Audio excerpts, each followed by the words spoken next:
अभी हम लोग भक्ति आंदोलन के बारे में अध्ययन करेंगे, विशेषकर इसका परिचय, भक्ति आंदोलन के कारण और भक्ति आंदोलन के मुख्य संतों के बारे में अध्ययन करेंगे। सबसे पहले अगर परिचय देखें भक्ति आंदोलन का, भक्ति आंदोलन के पूर्व समाज में कई दोष आ चुके थे। उच्च वर्ग के प्रभाव से जाति प्रथा उत्तरोत्तर कठोर होती जा रही थी, जिससे समाज का विकेंद्रीकरण होता जा रहा था और इसलिए राष्ट्रीय पक्ष कमज़ोर होता जा रहा था। निम्न वर्ग के लोगों की स्थिति संतोषजनक नहीं थी। धार्मिक क्षेत्र में बौद्ध धर्म और जैन धर्म अवनति की दिशा में अग्रसर थे। इतना ही नहीं, अपितु वे धीरे धीरे हिंदू धर्म में विलीन हो चुके थे। महायान, जो बौद्ध धर्म की एक ही शाखा थी और जो सुदूर देशों में प्रभुत्वशाली हो रहा था, ब्राह्मण धर्म का ही एक अंग था। भारत में मुस्लिम सत्ता की स्थापना के फलस्वरूप ब्राह्मण वर्ग पुनः प्रभुत्व प्राप्त करता जा रहा था। यूँ कहे तो भक्ति आंदोलन हिंदुओं का सुधारवादी आंदोलन था। इसमें ईश्वर के प्रति असीम भक्ति, ईश्वर की एकता, भाईचारा, सभी धर्मों की समानता तथा जाति व कर्मकांडों की भत्सना का उपदेश दिया गया। भक्ति आंदोलन का आरंभ दक्षिण भारत में 7वीं से 12वीं सदी के बीच हुआ, जिसका उद्देश्य नयनार तथा अलवर संतों के बीच मतभेद को समाप्त करना था। इस आंदोलन के प्रथम प्रचारक शंकराचार्य माने जाते हैं, परंतु उनके अद्वैत तथा माया संबंधी सिद्धांत बहुत जटिल तथा कठोर थे, जिसके फलस्वरूप उसे आम जनता नहीं समझ सकती थी। इस्लाम के भारत में आने के साथ ही भक्ति आंदोलन में तेजी आई। एक शब्द में अगर कहें तो भक्ति आंदोलन हिंदू धर्मों के लिए एक संजीवनी का काम किया, क्योंकि इस पर बहुत सारे धर्म हावी हो रहा था, जो भक्ति आंदोलन आकर के उसको सुधार किया। अब देखेंगे भक्ति आंदोलन के मुख्य कारण क्या है। भक्ति आंदोलन के बहुत सारे कारण थे, जिसमें से कुछ मुख्य कारणों को हम लोग देखेंगे। मुख्य कारण में से मंदिरों का नष्ट किया जाना, तत्कालीन सामाजिक परिस्थितियां, पलायनवाद की स्थिति, मुस्लिम संपर्क का प्रभाव, जाति व्यवस्था की जटिलता, ज्ञान मार्ग अमान्य, अस्पृश्य जाति का धर्म परिवर्तन, ये सारे भक्ति आंदोलन के कारण या मुख्य कारण माना जा सकता है। सबसे पहले हम देखेंगे मंदिरों का नष्ट किया जाना।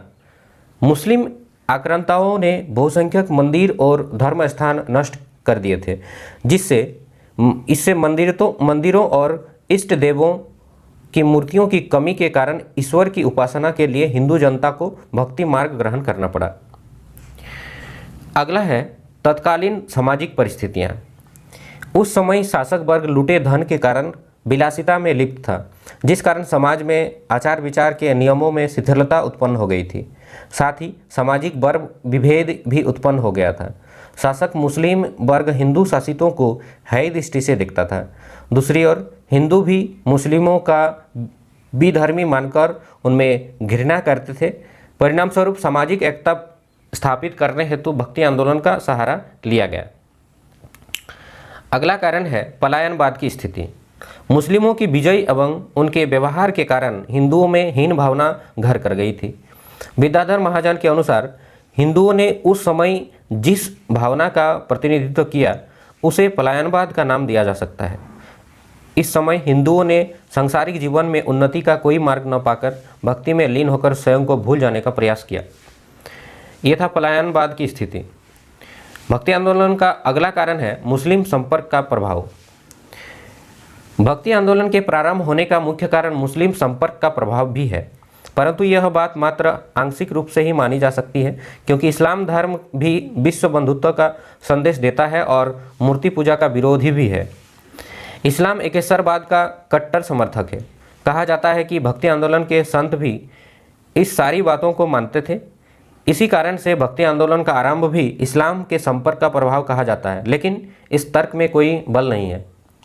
सत्य बात तो यह है कि हिंदू जाति इन संपूर्ण बातों अर्थात एकेश्वरवाद से पहले से ही परिचित थी।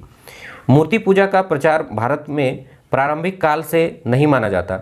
वैदिक काल में भारतीय आर्यों का धर्म सादगी से परिपूर्ण था और जाति भेद में उनका कतई विश्वास नहीं था। यह था मुस्लिम संपर्क का प्रभाव। अब आगे देखेंगे भक्ति आंदोलन का कारणों में जाति व्यवस्था की जटिलता। मध्यकाल में भारत में जाति व्यवस्था अत्यंत जटिल बन चुकी थी। निम्न जाति के लोगों का जीवन कष्टमय था। भक्ति मार्ग में वर्ण व्यवस्था और अन्य भेदभावों की कटु आलोचना की। इसी कारण भक्ति मार्ग की सफलता का मार्ग प्रशस्त हुआ। अगला कारण है ज्ञान मार्ग अमान्य। ज्ञान मार्ग से जनसाधारण की रुचि हट गई थी। अब जनसाधारण मोक्ष पाने के लिए किसी सरल, सुबोध और सर्वसुलभ मार्ग की खोज में लगा था, जो उसको भक्ति के रूप में मिला और भक्ति मार्ग का प्रभाव बढ़ने लगा। एक और कारण है, मुख्य कारणों में अस्पृश्य जाति का धर्म परिवर्तन है भक्ति आंदोलन का एक कारण। हिंदुओं की कठोर जाति व्यवस्था से क्षुब्ध होकर बहुसंख्यक अस्पृश्य व्यक्ति इस्लाम धर्म अपनाने लगे। इस बात से घबराकर हिंदू समाज के सुधारकों को जाति के बंधनों को ढीला करना पड़ा और भक्ति मार्ग अस्पृश्यों के लिए मुक्ति का आधार बना। ये थे भक्ति आंदोलन के कुछ मुख्य कारण। अभी हम लोग भक्तिकालीन आंदोलन में भाग लेने वाले या योगदान के संतों के बारे में, संतों और महात्माओं के बारे में अध्ययन करेंगे। ज्ञान, भक्ति और कर्म, इन तीनों साधनों में भक्ति को सबसे सरल और सुगम मार्ग निरूपित किया गया है। इस प्रकार भक्ति की भावना का जो विकास हुआ उसका इतिहास भक्ति आंदोलन कहलाया। इस आंदोलन का मध्यकालीन भारतीय इतिहास में सबसे अधिक महत्व है, क्योंकि इसने भारतीय जनजीवन तथा उसकी सामाजिक, धार्मिक और सांस्कृतिक व्यवस्थाओं को काफ़ी प्रभावित किया है। भक्ति आंदोलन के प्रधान प्रणेता रामानुज थे और उत्तरी भारत में इसके संस्थापक रामानंद थे। यह आंदोलन तपस्या, तीर्थाटन और मूर्ति पूजा के स्थान पर प्रेम और भक्ति के द्वारा आत्म साक्षरता के आदर्श पर प्रतिपादन कर रहा था। रामानुज, चैतन्य, कबीर, नानक, मीराबाई, नामदेव, एकनाथ, ये सभी जो संत थे, महात्माओं ने इस धार्मिक आंदोलन का नेतृत्व किया था। तो आइए इनके बारे में विस्तृत रूप से समझते हैं। रामानुजाचार्य के बारे में अगर बात करें, रामानुजाचार्य का जन्म 1016 ईस्वी में मद्रास में हुआ था। उन्होंने भक्ति आंदोलन का जन्मदाता माना जाता है। इनके पिता श्री केशव भट्ट का स्वर्गवास रामानुजाचार्य की बाल्यावस्था में ही हो गया था। इन्होंने कांची में वेदों का अध्ययन किया तथा इतने पारंगत हो गए कि गुरुओं द्वारा दी गई वेदों की व्यवस्था में भी त्रुटियां निकालने लगे। ज्ञान, भक्ति तथा योग के क्षेत्र में रामानुजाचार्य अद्वितीय थे। अपने उद्देश्यों की प्राप्ति में गृहस्थ जीवन को बाधक समझकर उन्होंने उसका परित्याग कर दिया। आचार्य रामानुज अत्यंत दयालु एवं स्नेहपूर्ण थे। उन्होंने भक्ति का प्रचार करने हेतु संपूर्ण भारत की यात्रा की तथा गीत एवं ब्रह्मसूत्र पर भाष्यों की रचना की, वेदांत सूत्र पर श्री भाष्य की रचना की तथा इनकी संप्रदाय श्री संप्रदाय कहलाता है। इन्होंने मैसूर राज्य के सालग्राम में 12 वर्ष तक वैष्णव धर्म की सेवा की तथा श्रीरंगम में एक मंदिर की नींव रखी। श्री रामानुजाचार्य ने महात्मा पिल्ललोका को अपना उत्तराधिकारी नियुक्त किया। 120 वर्ष की आयु में इनकी मृत्यु हो गई। श्री रामानुजाचार्य का मानना था कि प्रत्येक जीवन में ईश्वरीय अंश विद्यमान है। उनके अनुसार अहंकार को नष्ट करके भगवान की शरण में जाना चाहिए। उनका कहना था भगवान नारायण ही सत्य है, उनकी शक्ति लक्ष्मी चित्त है तथा यह जगत उनके आनंद का विलास है। भगवान लक्ष्मी नारायण जगत के माता पिता और समस्त जीव उनकी संतान है। माता पिता का प्रेम और उनकी कृपा प्राप्त करना ही संतान का धर्म है। वाणी से भगवान नारायण के नाम का ही उच्चारण करना चाहिए और मन, वाणी व शरीर से उनकी सेवा करनी चाहिए।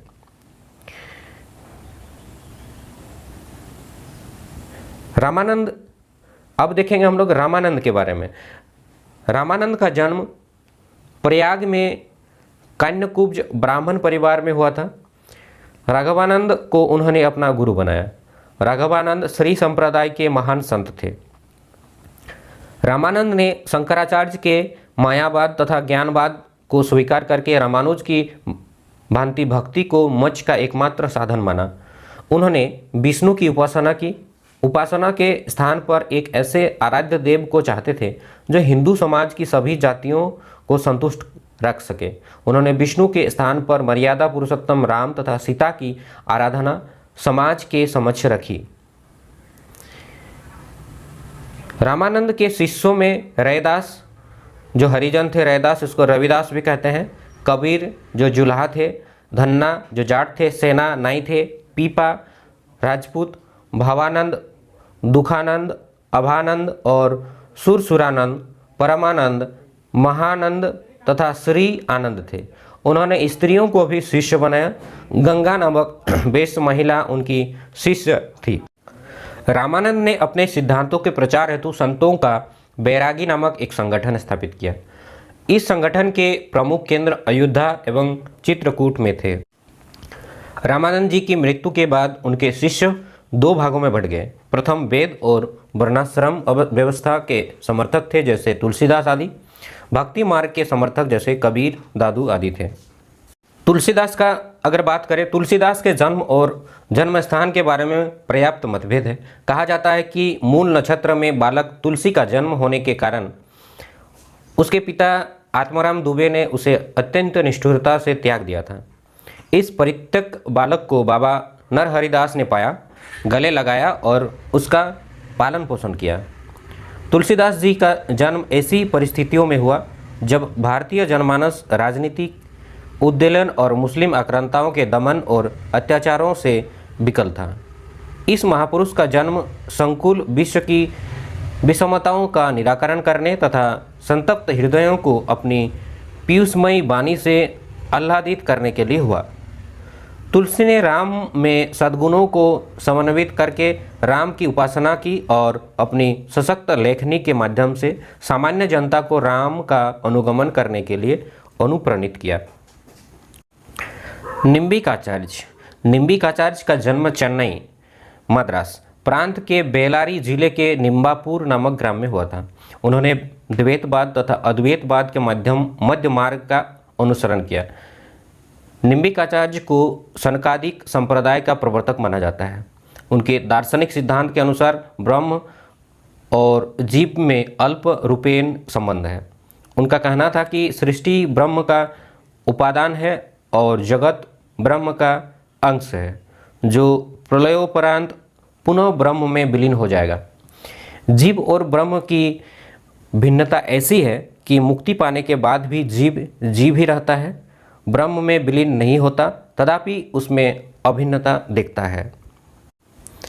भक्ति आंदोलन के महान संत वल्लभाचार्य का अगर बात करें, इनका जन्म 1469 में तेलंग वंश में प्रयाग जिले में हुआ और ऐसा माना जाता है कि बाल्यकाल में ही उन्होंने चारों वेदों, छंदों, शास्त्रों और 18 पुराणों पर अपना अधिकार कर लिया था। तेलंगाना में वल्लभाचार्य ने शैव मत के विरुद्ध वैष्णव मत का प्रचार किया और उनको इसमें अभूतपूर्व सफलता मिली। वल्लभाचार्य के महान उपदेशों के परिणाम स्वरूप ही वल्लभ संप्रदाय 18वीं और 19वीं सदी में प्राच्य का विषयाक्त संप्रदाय बन गया। वल्लभाचार्य ने श्री कृष्ण की बाल लीला को उपासना का आधार बनाया। उनके शुद्धाद्वैत के मतानुसार ब्रह्म त्रिगुणी है, अर्थात सत जोड़ चित जोड़ आनंद, सच्चिदानंद। जीव में आनंद के अलावा सत और चित भी अवशिष्ट है। उन्होंने मुक्ति के दो साधन सुझाए, पहला ज्ञान और साधना तथा दूसरा ईश्वर का अनुग्रह या पुष्टि। संत नामदेव के बारे में अगर थोड़ा जानकारी प्राप्त करें, महाराष्ट्र को भक्तिकालीन पुण्य सलीला से स्नान कराने का श्रेय सर्वप्रथम संत नामदेव को है। उनका जन्म 1426 में हुआ था। वे जाति पंथी के कट्टर विरोधी थे नामदेव। भक्ति आंदोलन के एक महान संत चैतन्य महाप्रभु ने ब्रह्म संप्रदाय में दीक्षा ली थी। इनका जन्म 1486 में बंगाल प्रदेश के नदिया नामक स्थान पर श्रेष्ठ ब्राह्मण कुल में हुआ था। उन्होंने वसुदेव कुटुंबकम का व्यापक संदेश दिया। उनकी शिक्षा गंगादास के निर्देश में हुई। न्याय शास्त्र और व्याकरण शास्त्र में वे दक्ष थे। उनमें अद्वितीय प्रतिभा थी। 25 वर्ष की अवस्था में उन्होंने वैराग्य धारण कर लिया। कठोर जातीय बंधनों और छुआछूत का उन्होंने घोर विरोध किया। सौहार्दता, दया और बंधुता का उन्होंने अनुपम संदेश दिया। उनका ऐसा विचार था कि कृष्ण ही परम ब्रह्म है और समस्त प्राणी राधा और गोपियां हैं। वे कृष्ण की प्रेममयी भक्ति, नृत्य और कीर्तन द्वारा विभोर और कृष्णमय हो जाते थे। चैतन्य का यह विश्वास था कि कृष्ण की उपासना से जीवात्मा मुक्त होकर कृष्ण रूपी ब्रह्म में विलय हो जाती है। कृष्ण भक्ति में वे अत्यंत तन्मयता से लीन हो जाते थे। कृष्ण लीला और बंसी वादन से वे आत्मविभोर होते थे। उन्होंने कृष्ण भक्ति संप्रदाय का सारे देश में भ्रमण करके प्रचार किया। चैतन्य महाप्रभु ने अपनी उपासना के अंतर्गत कीर्तन को सबसे ज़्यादा महत्व प्रदान किया। चैतन्य महाप्रभु न्याय के महान पंडित थे। उनके कुछ प्रमुख अनुयायी निम्नलिखित हैं। पहला है श्री नित्यानंद प्रभु, रूप गोस्वामी, गोपाल भट्ट, रघुनाथ दास, रघुनाथ भट्ट, श्री अद्वैत प्रभु, श्री जीव गोस्वामी, राय रामानंद, नरहरि सरकार ठाकुर, श्री सनातन गोस्वामी और हरिदास साधु चैतन्य महाप्रभु के अनुयायी रहे। मीराबाई की अगर बात करें, इसी संप्रदाय के भक्तिकालीन संतों में मीरा का नाम भी अत्यंत श्रद्धा के साथ लिया जाता है। इनका जन्म सन 1498 में मेड़ता जिले के कुदकी ग्राम में हुआ। इनके पिता का नाम रतन सिंह राठौर था और पति का नाम भोजराज था। मीरा को प्रारंभ से ही कवि हृदय मिला था और बाल्यकाल से ही वे कृष्ण के प्रति अनुरक्त थे। नियति और विडंबना के दुष्चक्रों के फलस्वरूप यौवन काल में ही उनका सुहाग मिट गया और कुछ ही समय बाद पिता और ससुर का वियोग भी उन्हें सहना पड़ा। फलतः इस क्षण भंगुर विश्व के प्रति उसमें वितराग की भावना आती गई और निरंतर कृष्ण के प्रति उसकी अनुरक्ति बढ़ती गई। कबीर रामानंद के शिष्य थे। अपने गुरु की तरह वे भी राम के उपासक थे, पर उनके राम धनुर्धारी सीतापति राम न होकर ब्रह्म के पर्याप्त मात्र थे। उनकी सृष्टि में अल्लाह और राम में, करीम और केशव में अथवा हरि और हजरत में कोई भेद नहीं था। कबीर एक महान समाज सुधारक, प्रेरणास्पद उपदेशक और उत्कृष्ट भक्त थे। उन्होंने अपने गुरु रामानंद के क्रांतिदर्शी व्यक्तित्व और उनके सिद्धांतों का सर्वोत्कृष्ट प्रतिनिधित्व किया। कबीर में धर्म समन्वय की विराट भावना थी, इसलिए उन्होंने सहजयान, नाथपंथ, सूफी मतवाद, वेदांत भाषित वैष्णव धर्म, अद्वैतवाद, एकेश्वरवाद, सभी वादों के सारे तत्वों को अपने उपदेशों में आत्मसात किया। अब बात करेंगे गुरु नानक की। कबीर के बाद हिंदू मुस्लिम एकता का गुरु मंत्र फूंकने वाले दूसरे महान समन्वयकारी संत गुरु नानक थे। गुरु नानक का जन्म संवत 1526 के बैसाख महीने में 15 अप्रैल 1469 ईस्वी को रोई भाई के तलबंदी नामक स्थान पर हुआ। उनके पिता मेहता कालूचांद खत्री एक मध्यम श्रेणी के पटवारी थे और कुछ कृषि कार्य भी करते थे। उनकी मां का नाम तृप्ता था। गुरु नानक को 16 वर्ष की आयु में शिक्षा के लिए भेजा गया, जहां उन्होंने हिंदी का ज्ञान प्राप्त किया। फिर 2 वर्ष पश्चात वे संस्कृत सीखे। उसके बाद मुल्ला कुतुबुद्दीन से उन्होंने फारसी की शिक्षा प्राप्त की। गुरु नानक ने प्राणी मात्र को अहिंसा और सहिष्णुता का संदेश दिया। ईश्वर की अखंडता पर उन्हें पूरा विश्वास था। गुरु नानक के मस्तिष्क में यह विचार सर्वथा स्पष्ट था कि उनका जन्म केवल एक ही कार्य की सिद्धि के लिए हुआ है और वह कार्य है लोगों को उस मुक्ति मार्ग बताना जो एक है और जिस पर ईश्वर का शासन है। संत ज्ञानेश्वर का जन्म संवत 1322 में हुआ। धार्मिक भावना से ओतप्रोत ज्ञानेश्वर ईश्वर की अखंडता पर विश्वास करते थे। अपनी 15 वर्ष से भी कम उम्र में ही उन्होंने ज्ञानेश्वरी ग्रंथ की रचना की, जो गीता की सबसे उत्तम टीका है। इसके पश्चात उन्होंने तीर्थ यात्रा प्रारंभ की। केवल 21 वर्ष की कम आयु में ही उन्होंने जीवित समाधि ले ली। श्री ज्ञानेश्वर के 4 ग्रंथ अत्यंत प्रसिद्ध है। पहला है अमृतानुभव, दूसरा है हरिपाठ के अभंग, तीसरा है चांगदेव पाष्ठी और चौथा है ज्ञानेश्वरी भावार्थ दीपिका। अगर बात करें दादू दयाल की, दादू दयाल का जन्म संवत 1201 की चैत्र शुक्ल अष्टमी के दिन अहमदाबाद के एक नगर ब्राह्मण परिवार में हुआ था। इनके पिता का नाम लोदीराम था। विरक्त भावना होने के कारण दादू ने बाल्यावस्था में ही घर का त्याग कर दिया, किंतु माता पिता ने इन्हें घर वापस लाकर इनका विवाह कर दिया।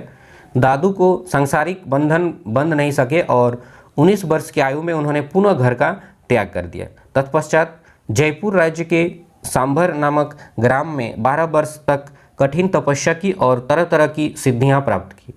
उनके अनुयायी एक संप्रदाय के रूप में संगठित हो गए। यह संप्रदाय दादू ग्रंथ के नाम से प्रसिद्ध हुआ। काफ़ी बड़ी संख्या में इसके शिष्य हुए हैं। दादू जी ने नारायस नामक स्थान पर शरीर त्याग कर परम पद प्राप्त किया। तदुपरांत इनकी गद्दी पर इनके बड़े पुत्र गरीबदास जी को आसीन किया गया। अब देखेंगे भक्ति आंदोलन के एक और महान संत रविदास, या जिसे रैदास या रैदास भक्त भी कहा जाता है। रैदास जी का जन्म काशी में हुआ था तथा वह कबीर के समकालीन थे। बाल्यावस्था से ही वह साधु सेवा अत्यंत प्रसन्नता से किया करते थे। उनके यह व्यवहार से रुष्ट होकर रैदास जी के पिता ने उन्हें घर से निकाल दिया, जिस कारण वह एक साधारण सी झोपड़ी में अपनी पत्नी के साथ रहने लगे तथा जूते बनाकर जीविका कमाने लगे। किंवदंती है कि या कहा जाता है कि रैदास की इस दयनीय दशा को देखकर भगवान ने एक साधु के वेश में प्रकट होकर उन्हें एक पत्थर दिया तथा कहा कि इस पत्थर से जिस भी वस्तु को स्पर्श किया जाएगा वह सोने की हो जाएगी। साधु के काफ़ी कहने पर रैदास ने यह पत्थर ले लिया, लेकिन कभी उसका उपयोग नहीं किया। 120 वर्ष की आयु में उनका स्वर्गवास हो गया। उनके अनुयायी उत्तर प्रदेश, मध्य प्रदेश और राजस्थान आदि में पाए जाते हैं। माधवाचार्य का जन्म दक्षिण में उन्नड़ जिले के उडुपी नगर में 1200 ईस्वी में हुआ था। 25 वर्ष की आयु में ही उन्होंने संन्यास ले लिया था। उन्होंने वेदांत पर एक अमूल्य ग्रंथ की रचना की। इनमें वाद विवाद की अपूर्व क्षमता थी तथा वह द्वैतवाद के सिद्धांत में विश्वास रखते थे। गीता भाष्य की रचना करके उन्होंने बद्रीनाथ की यात्रा की तथा महर्षि वेदव्यास जी को अपना भाष्य दिखाया।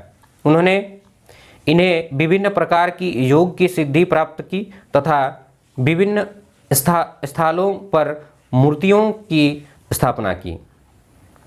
माधवाचार्य का विश्वास था कि ईश्वर ही सर्वश्रेष्ठ है तथा विचार, स्तवन, श्रवण एवं ध्यान से बढ़कर संसार में कुछ नहीं है। अतः सांसारिक झंझटों में अपना समय व्यर्थ ही नष्ट नहीं करना चाहिए। भगवान का स्मरण करने से ही मोक्ष की प्राप्ति होती है। सुख एवं दुख का अनुभव सभी को करना पड़ता है, अतः सुख भोगते समय भी ईश्वर का स्मरण करना चाहिए।